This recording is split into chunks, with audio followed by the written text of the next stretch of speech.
We have a warning up front about tonight's story. It contains a video that is very hard to watch and may not be suitable for all viewers. Yeah, it shows a use of force episode in a place we normally don't get to see, inside the Ramsey County Jail.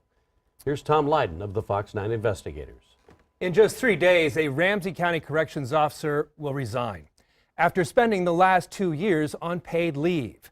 You weren't supposed to know about any of this, nor were you supposed to see the video you will see tonight. A handcuffed man strapped to a chair who was kicked and punched by a Ramsey County jailer. Help me, please, Lord. Please help me, please.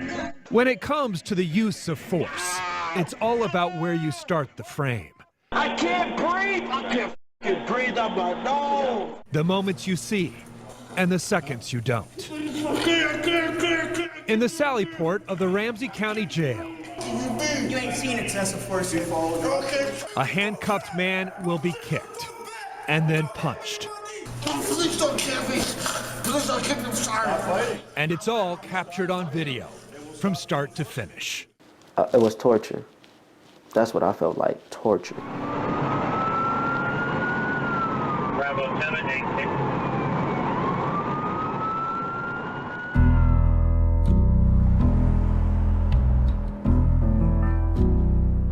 April 13th, 2016, just before bar close, St. Paul police will get a call to the former Wild Onion nightclub on Grand Avenue, where a man is suspected of stealing 2 cell phones.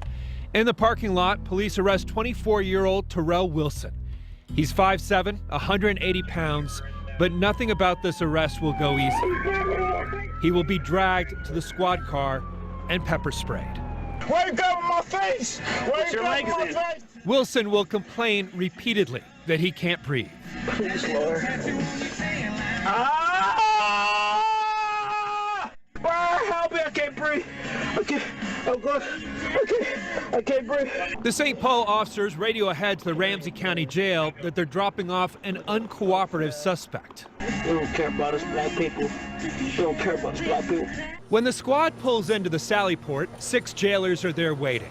One of them will be operating a handheld video camera to document the entire incident. Taking the lead is Corrections Officer Travis Vandewille. If you don't get up, I'm gonna drag you.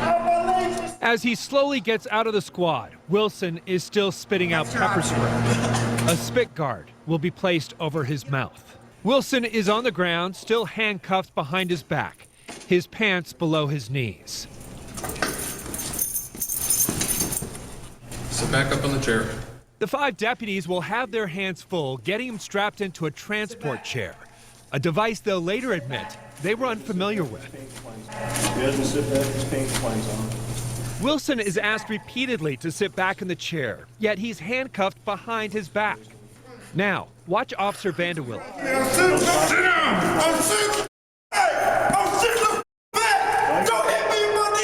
Vandewille knees Wilson twice in the abdomen and then goes back to applying pressure behind Wilson's jaw, a pressure point known in police training as the mandibular angle. That's not very nice, sir. Watch and listen again to Officer Vandewille. You ain't seen excessive force before. He delivers 4 punches to Wilson's abdomen. Please don't kill me. Please don't kill me. I'm sorry. Stop fighting. I will. Stop fighting. They will stop using force against you. Next, the deputies will fold him over as Wilson claims he's suffocating. Stop fighting. Meanwhile, the deputies are still struggling to strap his legs to the chair. Can't get any tighter. By this point, there is blood coming from Wilson's spit guard. He appears to be losing consciousness as he begins to pray. God will let me go. God will not let me go. Wilson is taken to a holding cell. From start to finish, it's taken 13 excruciating minutes. And despite his protests, he doesn't receive medical attention. He's left alone in a cell, facing the wall. When he's cooperative enough, we'll get the nurse to check on him too. Wilson spent 3 weeks in jail. Today, he lives in Spooner, Wisconsin. He was unaware there was a video of the incident until we showed it to him. Like, it was so much pain. I've never been through that much pain ever. They keep saying, sit back in your chair. They wanted me to do things that was impossible. They wanted me to sit on my hands. I was in handcuffs in the back of a chair, pushing my neck fully back, dislocating. It's just... I thought it was one of the more distressing videos I've seen. We showed the video to 3 nationally recognized use of force experts who told us Wilson may have been passively resisting, but he never appears combative and certainly wasn't a threat. This wasn't about pain compliance. This wasn't trying to get somebody under control. This was violence perpetrated by a police deputy. To the experts, it also looks like the jailers are working at cross purposes, simultaneously pushing Wilson out of the chair while trying to get him to sit back. When that happens, because of a lack of communication between officers, the perception of resistance can result in uses of force, even though there is no actual resistance. Mr. Wilson cannot comply. Well, he's trying to comply, but he can't comply when 4 or 5 different things are being done to him. But they say the most dangerous moment is when Wilson's head is forced down while wearing a spit mask and still feeling the effects of pepper spray. And that's not resisting, as they're trying to breathe. They liken it to a person that's drowning. All of those things together can potentially inhibit someone's breathing. And there's certain things you can't do anymore that you used to be able to do, and because people were dying in custody by these techniques. Vanderwilly is no stranger to a takedown. He's also a high school wrestling coach.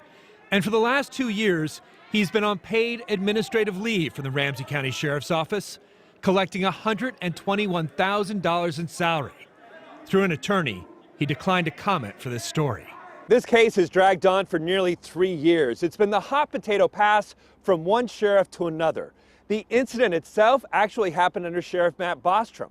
Sheriff Jack Serrier actually tried to fire Vanderwilly, but because Vanderwilly is a former Marine, he was entitled to additional appeals. And now it's landed in the lap of returning Sheriff Bob Fletcher. And then just last week, as we were investigating this story, Vanderwilly and the county reached a settlement agreement. Effective February 28th, Vanderwilly is allowed to resign from the sheriff's office and gets paid nearly $10,000 for vacation and sick time. And because there's no discipline, the internal affairs investigation is not public.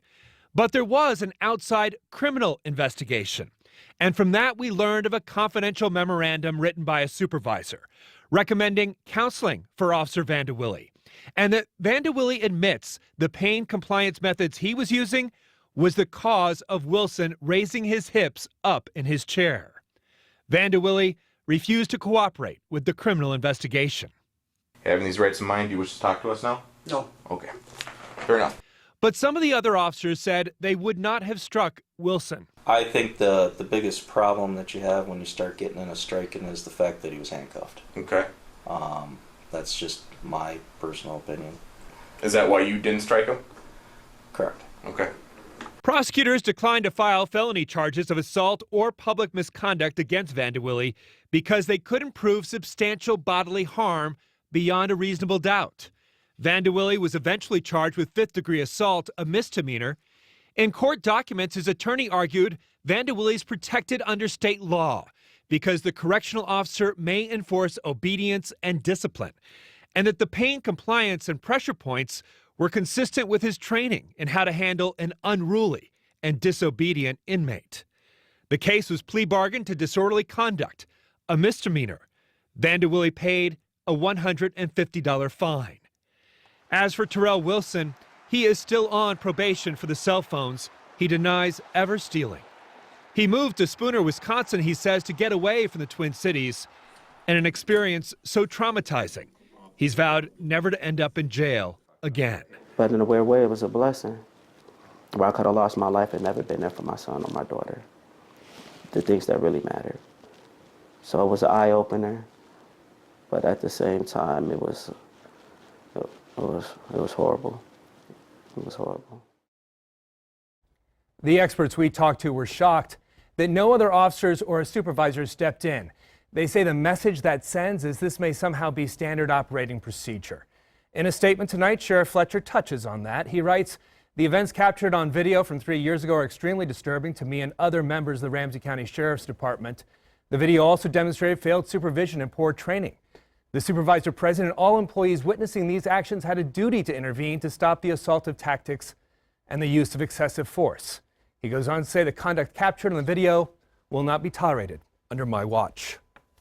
Sheriff Fletcher says the supervisor present in that video is no longer with the department. The jail has a new superintendent and additional supervision.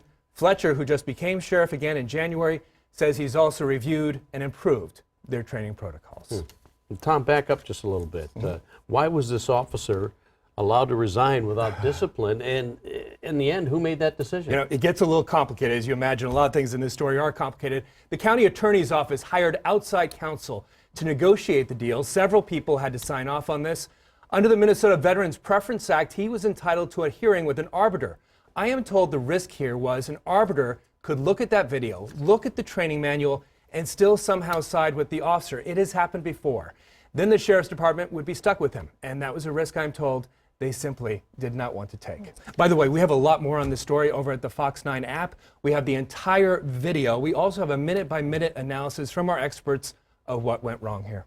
All right, that is some shocking video, that is for sure. And interesting that you talked to so many use of force experts, too, to get all of their opinions on this. And we talked to a lot that we did not use on camera, actually, and we even talked to some that usually testify in favor of the officers, and they said they would not take a case like this. All right. Thanks, Tom.